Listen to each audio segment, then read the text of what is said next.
கர்த்தர் நல்லவர், அவருடைய கிருபை என்றும் உள்ளது. நம்மை நடத்தின தேவன் அவர் நல்லவர். ஆமென். அல்லேலூயா. ஆண்டவருக்கு நாம் நன்றி செலுத்தி அவரை துதித்து பாடுவோம். அவருடைய பிள்ளைகள் ஆமென் அவரை தேடும் பொழுது, அவரை நோக்கி பார்க்கும் பொழுது அவர் மிகுந்த சந்தோஷம் அடைகிறார். அது மாத்திரமல்ல, அவருடைய சமூகத்தில் நாம் ஆர்ப்பரித்து பாடும் பொழுது நம்முடைய ஜெபத்திற்கு அவர் பதில் கொடுத்து அற்புதங்களை செய்கிறவராக இருக்கிறார். நம்மை கைவிட மாட்டார். சேர்ந்தவரை ஆர்ப்பரித்து பாடுவோமா? எலியாவின் தேவன் நம் தேவன்.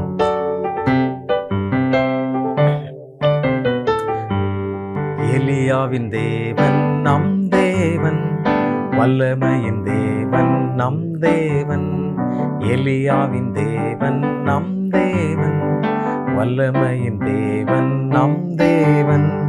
தாசர்களின் ஜெபம் கேட்பார், வல்ல பெரும் காரியம் செய்திடுவார். தாசர்களின் ஜெபம் கேட்பார், வல்ல பெரும் காரியம் செய்திடுவார்.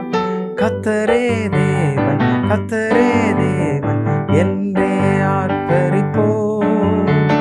கர்த்தரே தேவன், கர்த்தரே தேவன் என்றே ஆர்ப்பரிப்போம்.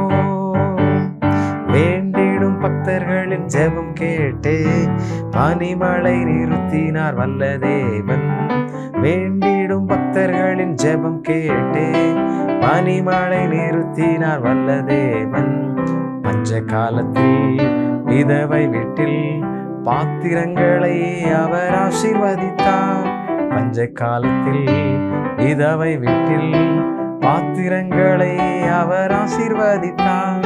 கர்த்தரே தேவன், கர்த்தரே தேவன் என்றே ஆர்ப்பரிப்போம். கர்த்தரே தேவன், கர்த்தரே தேவன் என்றே ஆர்ப்பரிப்போம். ஆண்டவர் தான் தேவன், ஆண்டவர் தான் நம்முடைய இரட்சகர். அல்லேலூயா. கர்த்தரே தேவன், கர்த்தரே தேவன் என்று சொல்லி நாம் ஆர்ப்பரிக்கும் பொழுது கர்த்தர் நம்மை ஒரு நாளும் கைவிடவே மாட்டார். அல்லேலூயா. ஆண்டவருடைய கரம் நம்மோடு கூட இருக்கிறது. நம்ம ஆண்டுக்கு நன்றி செலுத்துவோம், ஆண்டவரை துதிப்போம். 1 ராஜாக்கள் 17ஆம் அதிகாரம் 14ஆம் வசனத்தை இன்றைக்கு நாம் தியானிப்போம். என்ன சொல்லப்பட்டிருக்கிறது பாருங்க. கர்த்தர் தேசத்தின் மேல் மழையை கட்டளையிடும் நாள் மட்டும் பானையில் மா செலவழிந்து போவதுமில்லை, கலசத்தில் எண்ணெய் குறைந்து போவதுமில்லை என்று இஸ்ரவேலின் தேவனாகிய கர்த்தர் சொல்லுகிறார் என்றான்.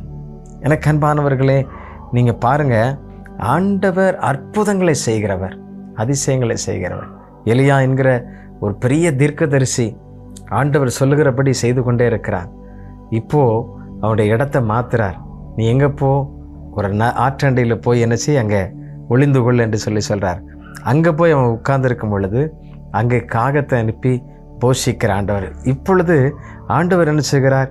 நீ சாரிபாத்து என்கிற ஒரு ஊருக்கு புறப்பட்டு போ, அங்கே ஒரு விதவை இருப்பாள், அவ்வளோ உனக்கு போஜனம் போட்டு ரொம்ப கஷ்டப்பட்டு இருக்கிற ஒரு ஃபேமிலி. அவ்வளோதான், கொஞ்சம்தான் மாவு இருக்குது, அவ்வளோதான். என்ன சொல்லப்பட்டிருக்கு பாருங்கள். பானையில் ஒரு படி மாவும் கலையத்தில் கொஞ்சம் எண்ணெயுமே அல்லாமல் வேறு ஒன்றும் இல்லை. அவ்வளோதான். நானும் என் பிள்ளையும் இன்னைக்கு மட்டும் சாப்பிட்றது, அவ்வளோதான். அதுக்கப்புறம் செத்து போக வேண்டியதான். பஞ்சம் அவ்வளவு பெரியதாக இருக்கிறது. யோசிச்சு பாருங்க. ஆண்டவர் தீர்க்கதரிசியை இந்த வீட்டிற்கு அனுப்புகிறார். இப்போது அந்த ஆண்டவருடைய பிள்ளைய அவங்க போஷிக்கிறாங்க, தீர்க்கதரிசி அவங்க போஷிக்கிறாங்க. ஆண்டவர் அற்புதங்களை செய்கிறார். அல்லேலூயா. அவருடைய வார்த்தையின்படியே ஆயத்தப்படுத்துகிறாங்க. ஆயத்தப்படுத்தினா அங்கே ஆண்டவர் எவ்வளவு அற்புதம் செய்கிறார் பாருங்க. அந்த விதவை எலியாவின் சொற்படி செய்தால் அவளும் அவள் வீட்டார் அநேக நாள் சாப்பிட்டார்கள். எவ்வளவு பெரிய அற்புதம் பாருங்க, எவ்வளவு பெரிய ஆசீர்வாதம் பாருங்க. அப்படின்னா கர்த்தருடைய பிள்ளைகள், கர்த்தருடைய பிள்ளைகள், ஆமென், தேவனாகிய ஆமென், கர்த்தரை விசுவாசிக்கிற பிள்ளைகளை அவர் கைவிடவே மாட்டார்.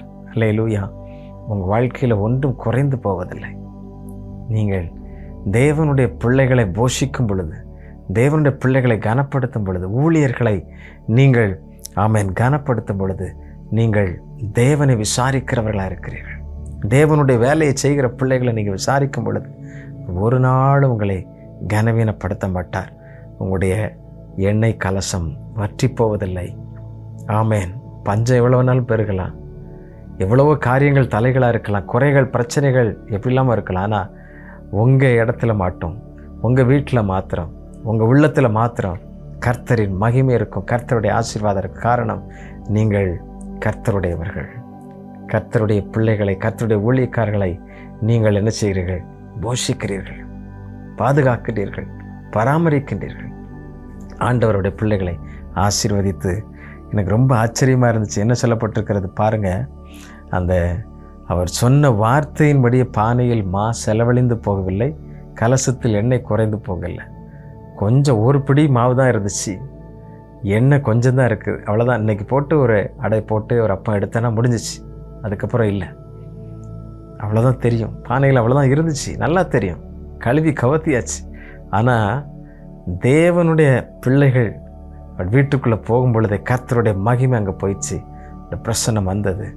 ஆண்டவர் ஆமென் அற்புதமாக இறங்கினார். அவருடைய ஊழியர்களை கனப்படுத்தும் பொழுது ஆண்டவர் அந்த குடும்பத்தையே ஆசீர்வதிக்கிறார். உங்கள் குடும்பத்தையும் ஆசீர்வதிப்பார், கனப்படுத்துவார். ஜெபிப்போமா? அன்புள்ள ஆண்டவரே, உம்முடைய பிள்ளைகள் ஆண்டவர் எந்த சூழ்நிலையிலும் ஆண்டவரே அவர்களுக்கு இயலாமையிலும் ஆண்டவர் உம்முடைய ஊழியத்தை, ஊழியர்களை கனப்படுத்தி ஆண்டவரே அவர்கள் நேசிக்கிறதை அறிவீர். அதற்குரிய நன்மைகள் எல்லாம் உண்டாகட்டப்பா, கிருபைகள் பெருகட்டும். ஆண்டவரே பஞ்ச காலத்திலும் கூட நீர் எவ்வளவாய் போஷித்திருக்கிறீர், எவ்வளவு ஆச்சரியமாய் நடந்திருக்கிறீர். அந்த சூப்பர் நேச்சுரல் மிராக்கிள் ஒவ்வொரு வீடுகளில் நடக்கட்டப்பா. இதை கேட்கிற பிள்ளைகளுடைய வாழ்க்கையில் நடக்கட்டும். கர்த்தர் அற்புதங்களை செய்வீராக. இயற்கைக்கு மேற்பட்ட அந்த அற்புதம், எங்களால் புரிந்து கொள்ள முடியாத அந்த அற்புதம், அதிசயம் ஒவ்வொருடைய வாழ்க்கையில் நடக்கட்டும். இப்படி செய்கிறதற்காக ஸ்தோத்திரம்.